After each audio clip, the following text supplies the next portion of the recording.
Wrth fyfyrio ar yr adnodd sy'n ganolog i'r gymanfa eleni, yr adnodd yma o datguddiad 22 ar ail adnod, ac yr oedd dail y pren iachad y cenhedloedd.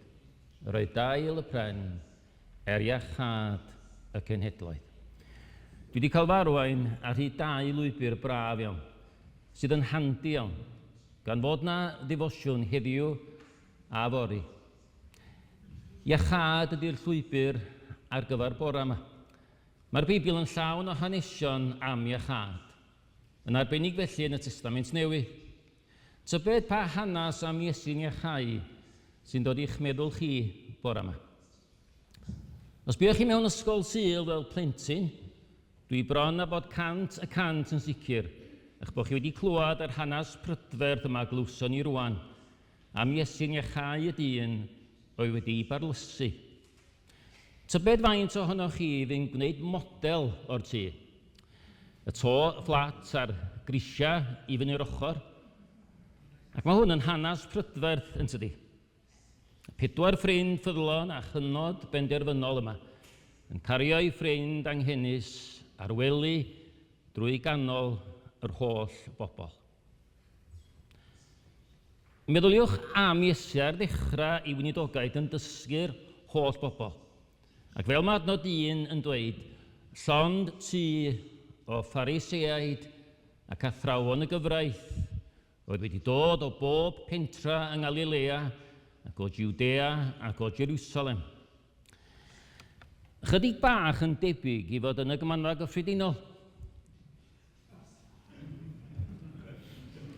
Ond, o ddifri rwan, wedi dod yno i roi lluni'n mesur ar Iesu. Mae'r peth yn ddigri ac yn hynod o drist ar yr un pryd.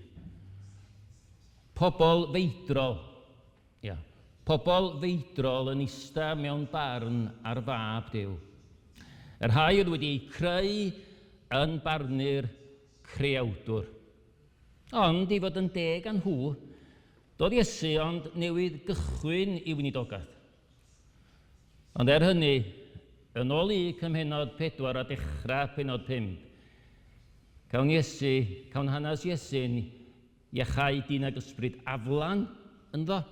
Iachau llawer iawn o bobl eraill yn cynnwys mam yng nghyfraith Pedr, rhyddhau llawer o afael cythreiliaid, helpu pysgotwyr i ddal toman o bysgod, ac iachau 10 dyn gwachanglwyfus, Dim rhyfedd felly fod y bobl grefyddol bwysig yma wedi dod i wrando ar be oedd gan Iesu i'w ddweud, ac i weld be oedd o'n i wneud. Dewch i ni ddychmygu'r darlun, llond yr adeilad o bobl wedi gwasgu at ei gilydd. Pobl eraill o gwmpas y drws yn trio dod cyn agosad ac oedden nhw'n gallu at Iesu. Wedi'n rhesio bobl tu allan yn clust feinio ac yn trio gweld Iesu. Ac yna'r 4 ffrind yma'n stryffaglio drwy'r holl bobl i drio cyrraedd Iesu. Tybed sut oedd y dyn ar y gwely'n teimlo wrth iddo gael ei gario drwy ganol pawb, a'r dorf yn gwasgu amdano ac uwch i ben. Tybed oedd y dyrfa'n fodlon symud i wneud lle iddyn nhw, ddod trwyddyn nhw. Ac wedyn, roedd angen dod i fyny'r grisia i ben y to. Rwan, pan oeddech chi'n gwneud y model hwnnw ers talwm, ac yn rhoi y grisia ar ochr y tŷ, wnaethoch chi feddwl am sut wnaethon nhw gario'r dyn i fyny'r grisia. Gobeithio i bod nhw wedi gario fo ar ei ben yn gyntaf, neu mi fasa wedi bod yn anymunol iawn iddo fo. Wedyn, dychmygwch y bobl tu fewn i'r tŷ. Mae'n siŵr i bod nhw'n clywed pobl yn mynd i fyny'r grisia tu allan, ond yn canolbwyntio fwy ar be oedd Iesu yn ei ddeud. Ond wedyn, pan dechreuodd darna o'r to ddisgyn ar ei penna, siŵr fod ei gwrandawiad wedi styrbio'n racs, a wedi cael dipyn o sioc o weld dwylon tynnu'r to yn darna. Ac yna 4 wynab yn edrych i lawr drwy'r twll. Ond yn fwy felly, tybed sut oedd perchenog y tŷ yn teimlo. Yna, dyma'r ymdrech wedyn i ollwng y dyn druan drwy'r to. Oedd y bobl wedi codi brichiau i'w derbyn a'i osod yn ofalus wrth draed Iesu. Neu wnaethon nhw jyst adael y gwaith i'r 4 ffrind. O'r diwedd, mae'r ffrindiau'n llwyddo. Rwan mae ei ffrind wrth draed Iesu. Ac mae Iesu'n gwobrio i ffydd nhw. Ac adnod 20 fel oedd Lian darllen.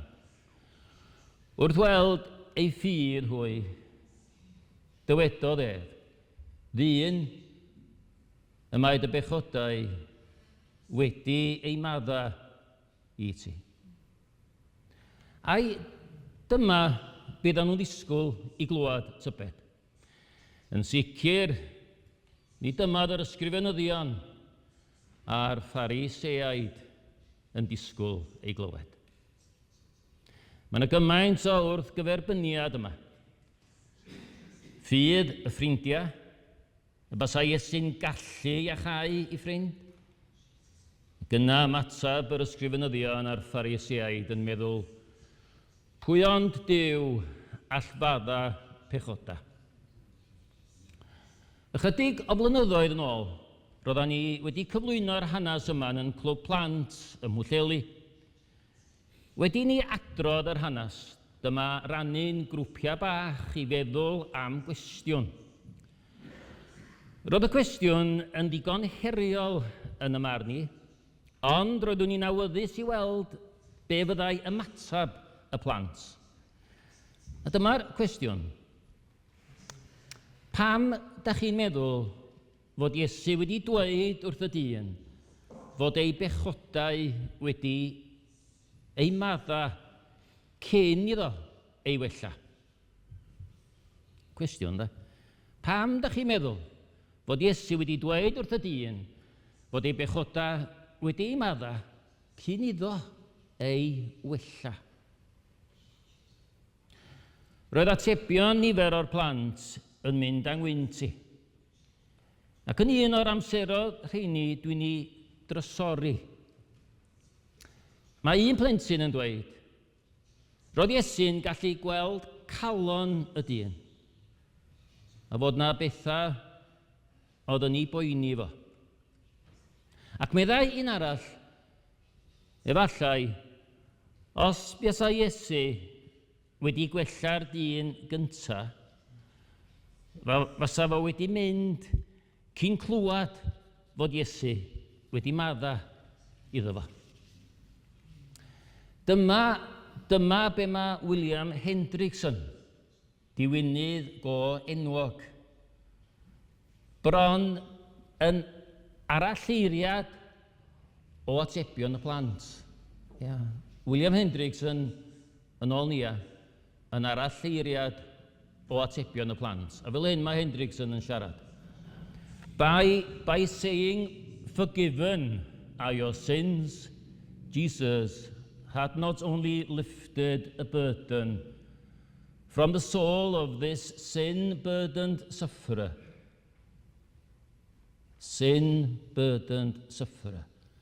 but had also proclaimed that the cleansing of the soul was even more important than the healing of the body. Dyma'r iachad cyflawn mae Iesu wedi brynu i ni, a hynny am bris mor drud ar y groes. Maddeuant pechoda. Iachad i'n perthynas ni hefo Duw. Iachad sy'n gwneud pethau fel y dyla nhw fod. fel yn crewyd ni i fod. Fel yr oedd Adda ac Efa gyda Duw ar y cychwyn cyntaf. Iachad sy'n iachau ein perthynas ag eraill. Mae gan Dr Rhiannon Lloyd oedd yn siarad yng nghnadledd y weinidogaeth iachau yn gynharach eleni. Hanes rhyfeddol am faddeuant ac iachad wrth y groes, yn un o'i gweithdau cymod y bydd ei cychwyn yn Rwanda. Mae'n hanes am o'r ddau lwyth oedd yn ymladd yn erbyn ei gilydd yn y gyflafan yno yn 1994. Un o'r Hutu a'r llall o'r Tutsi.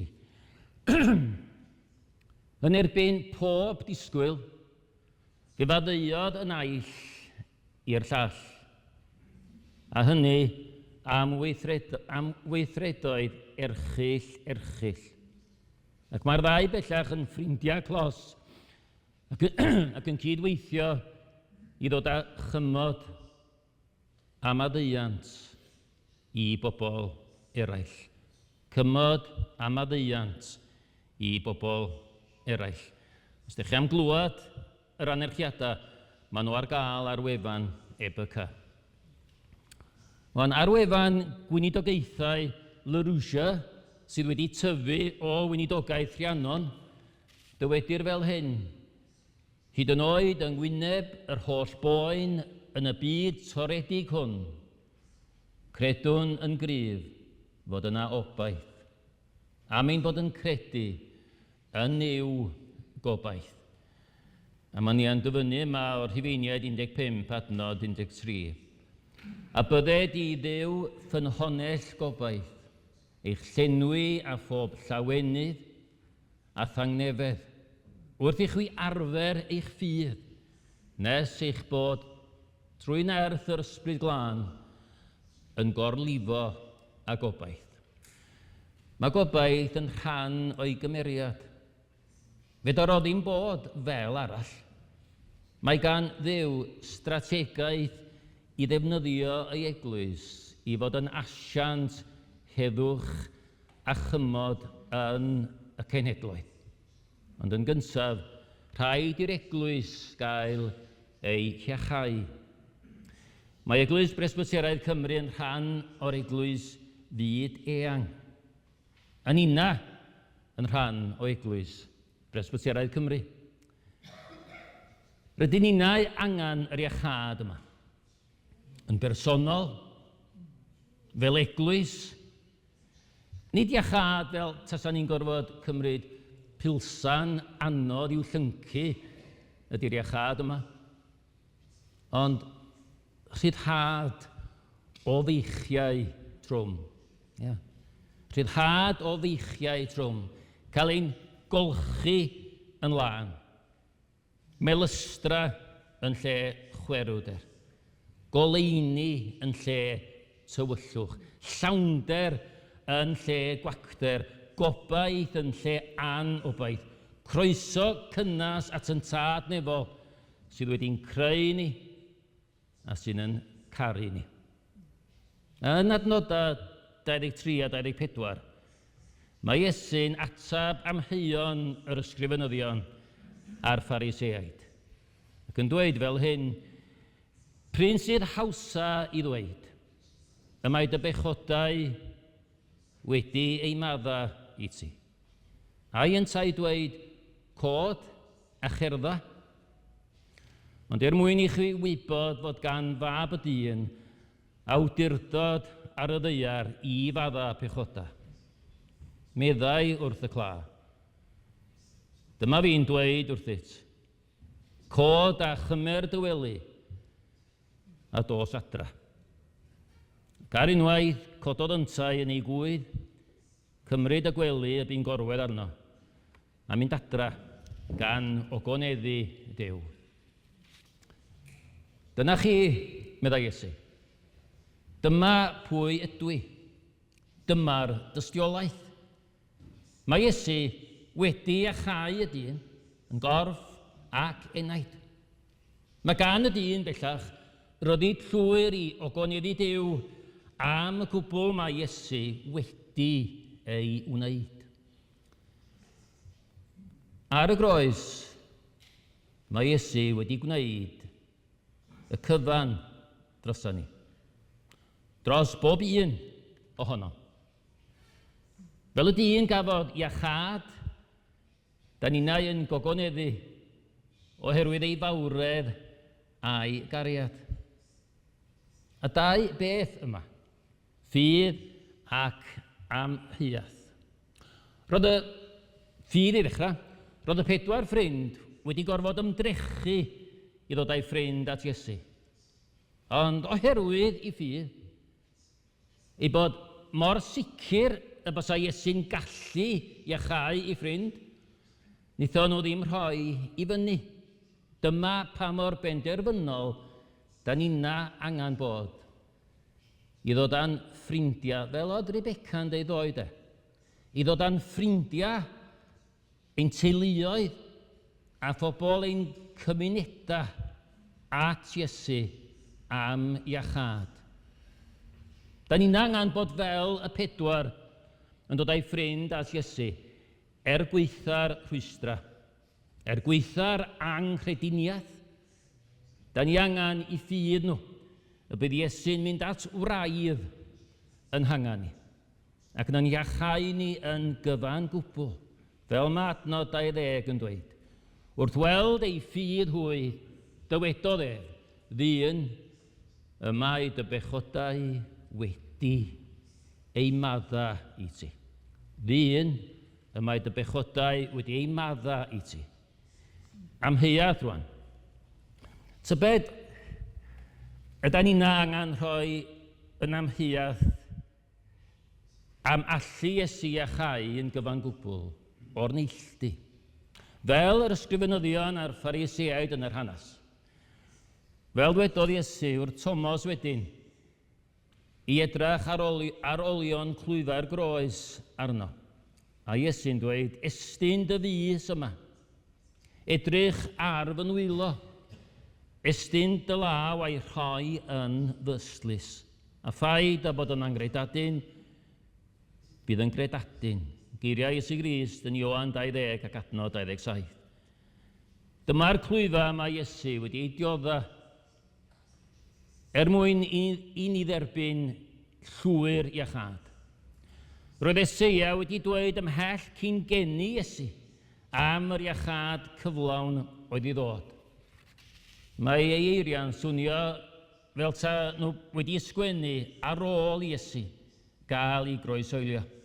Eseia 53 adnod 4.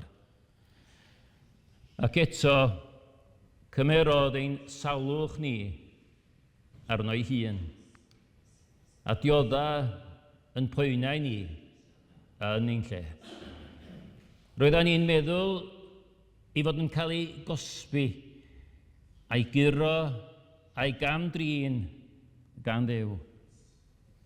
Do, cafodd ei anafu.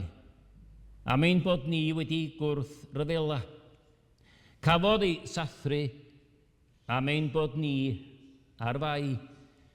Cafodd ei gosbi i wneud pethau'n iawn i ni. Ac am iddo fo gael ei guro, cawsom ni ein iachau.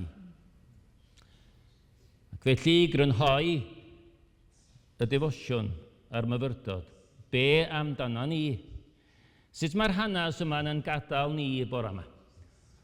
Roedd yna lawer o bobl eraill yna'r diwrnod hwnnw, yn y tŷ ac wedi gwasgu o'i gwmpas. Maen nhw'n gweld beth sydd wedi digwydd i'r dyn druan gafodd ei gario drwy canol nhw ychydig funudau nghynt. Mae syndod yn dod drosti nhw. Ac maen nhw'n dechrau gogoneddu Duw. Maen nhw hefyd yn cael eu llenwi gan ofn. A'r dyfyniad, ynde, yr ydym wedi gweld pethau anhygoel heddiw. Fedrwn ni clywed nhw'n dweud felly. Yr ydym wedi gweld pethau anhygoel heddiw. Ar ddechrau'r diwrnod o drafod a chynllunio, Dewch i ni droi at yr un sy'n abl i'n hiachau yn llwyr. Yr unig un sy'n madda pechoda. Yr un sy'n gallu gwneud i'r rhai sydd wedi eu parlysu godi a cherdded. Fel y pedwar ffrind, dewch i ni gario'r pethau sy'n yn llethu. Pethau sy'n gallu'n parlysu fel eglwys. Cario'r cwbl at Iesu, gyda ffydd y bydd yn gallu'n hiachau o'n gwendida, ac y byddwn yn codi ar yn traed a mynd adra gan ogoneru Duw am yr hyn y bydd wedi ei wneud yn yn plith ni. Gawn ni, felly, fod yn dawel am ychydig, i feddwl am yr iachad cyflawn sydd i'w gael yn yn harglwydd Iesu Grist. A'r geiriau o Rhufeiniaid 15. A bydded i Dduw ffynhonnell gobaith, i'ch llenwi a phob llawenydd a thangnefedd wrth i chwi arfer eich ffydd, nes eich bod trwy nerth yr ysbryd glân yn gorlifo a gobaith. Gweddiwn gyfeillion.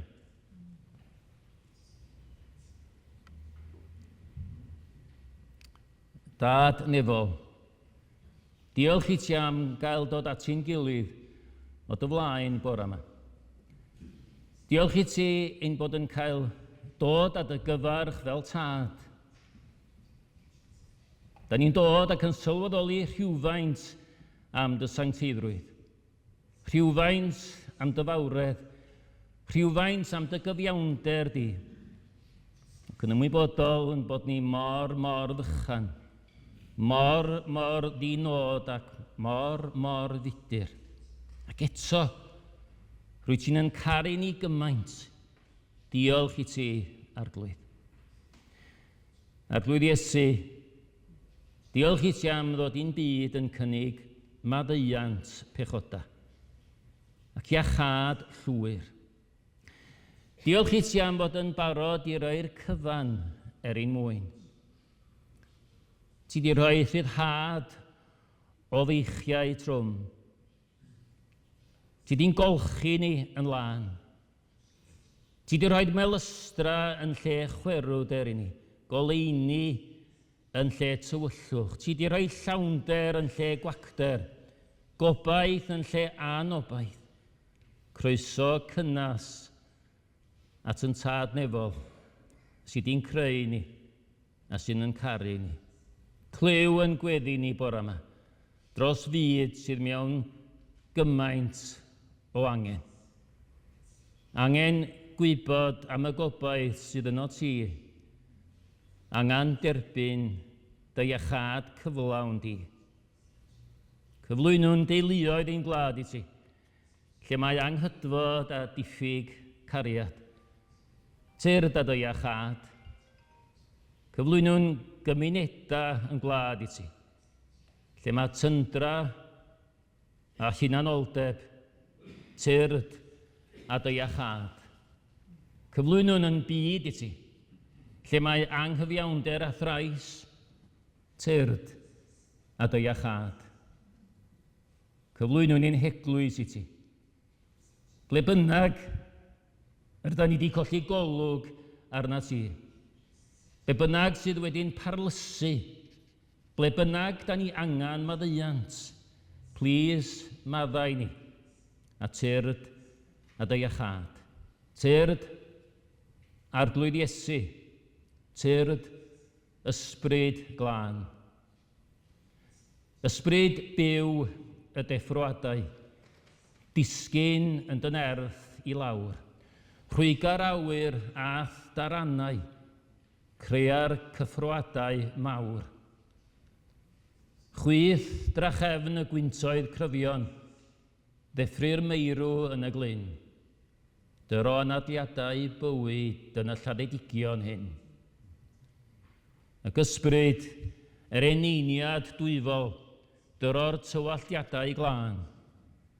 Moes y fflam oddi ar yr allor, enyn yn om sanctaidd dan. Difa lygredd ein calona. Tyn ein chwantau dan ein traed. Dyroi ni wisg ddisgleirwen wedi chanu yn y gwaed. Clyw yn gweddi, dad nefo, yn enw Iesu Grist ein harglwydd a'n gwaredwr. Amen.